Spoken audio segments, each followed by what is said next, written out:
ndabagumbiriye mu izina rya Yesu nshuti bakundwa muriko murakurikirana kino kiganiro irembo rifunganye.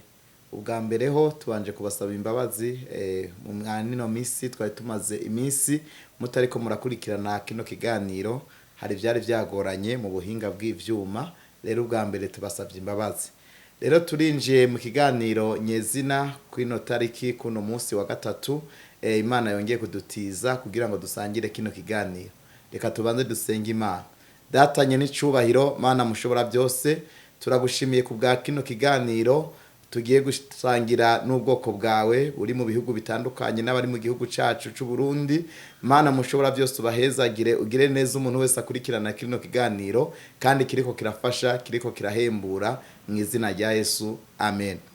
Uyu munsi dufise amajambo tugiye gusangira, amajambo adasanzwe, ni teme cyangwa se intumbero y'ijambo rivuga gutahura amabanga y'Imana. Ndizera ko aha hantu iri jambo uragomba kurimenya, ndizera ko nawe ugomba gutahura amabanga y'Imana, ndazi ko nawe ahantu herereye urashaka kuba wotahura amabanga y'Imana. Reka rero dusome Bibiliya turaba amajambo dusanga mu gitabo Paulo yandikiye Abaroma igice cyaho ca mbere n'umurongo waho wa 16.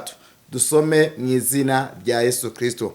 Haravuga ngo kuko ubutumwa bwiza butantera isoni ari ubushobozi bw'Imana buzanira uwizera wese agakiza, uhereye ku Muyuda ukageza ku Mugiriki, kuko muri bwo ariho ukugororoka kuva ku Mana guhishurwa, guheshwa n'ukwizera kukagwiza ukwizera, nk'uko vyanditswe ngo umugororotsi azobeshwaho n'ukwizera. Imana ishimwe cyane. Rero n'aya majambo tugiye gusangira ni teme ivuga gutahura amabanga y'Imana. Mbega amabanga y'Imana tuyatahura gute? Ni gute dushobora kumenya amabanga y'Imana?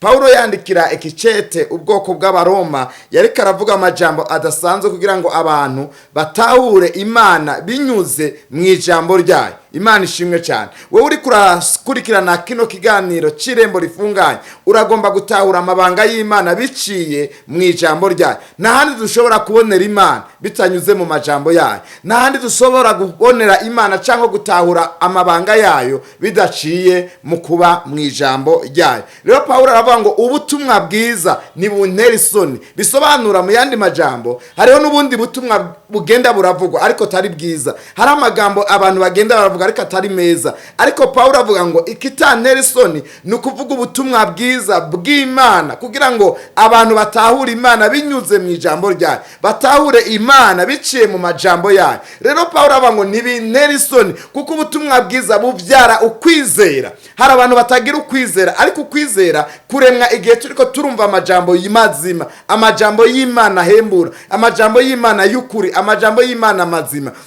Hari ayandi majambo dushobora kumva atandukanye, ayandi ugasanga ni inkuru zitwenza, ariko ayo yose ntashobora kuba yo gufasha gutahura Imana. Ariko nyumviriza nshuti mukundwa, turiko turasangira kino kiganiro, nyimba ugomba kumenya Imana by'ukuri, ba mwijambo. Nuba mwijambo ryayo uzohishurirwa amabanga y'Imana, uzomenya byinshi utaruzi, uzomenya byinshi utabwiwe. Hari byo bakubwiye ariko bimwe waravyakiriye kandi ubifata nk'ama yuko rukuri, ariko siko kwa rukuri. Ariko Paulo ahagarara cyane mu ijambo ry'Imana, mu butumwa bwiza. Uyu munsi utahura ubutumwa bwiza. Ni gute dushobora kumenya Imana biciye mu butumwa bwiza? Imana ishimwe cyane. Rero ngomba ndangirize ngaha kino kiganiro, ubutaha uzomenya ni gute dushobora gutahura amabanga y'Imana. Ni gute twoyamenya? Ni gute wewe womenya amabanga y'Imana? Ni gute je nshobora kumenya amabanga y'Imana?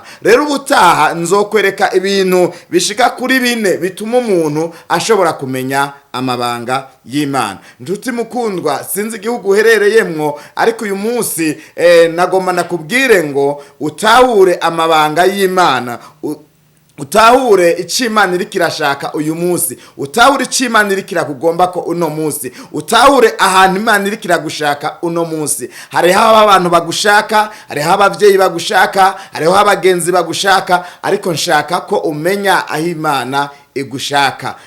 Uzobimenya nubandanye ukurikiranira kino kiganiro. Hari byinshi biri inyuma vyihishije utoba uzi cyangwa utari bwamenye, utari bwatahure. Biciye mwa kino kiganiro uzomenya byinshi bigufasha kunwana n'Imana. Imana iguha umugisha, Imana ikugenderere, kandi Imana ikwiyereke utahura amabanga yayo mu izina rya Yesu Kristo. Amen. Reka dusenge Imana. Imana iguha umugisha, wowe uri kurikirana kino kiganiro. Uzosubira kumviriza kandi ikindi ku munsi w'Imana igihe cy'isaha 11 kugira ngo umenye kandi amabanga y'Imana mu zindi nzira zitandukanye. Yesu abaho umugisha.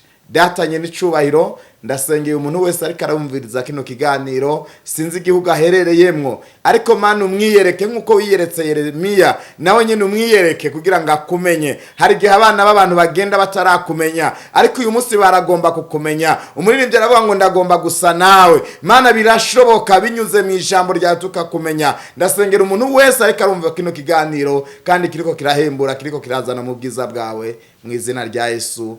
Amen. Shalom, shalom. Imana ibahezagire cyane.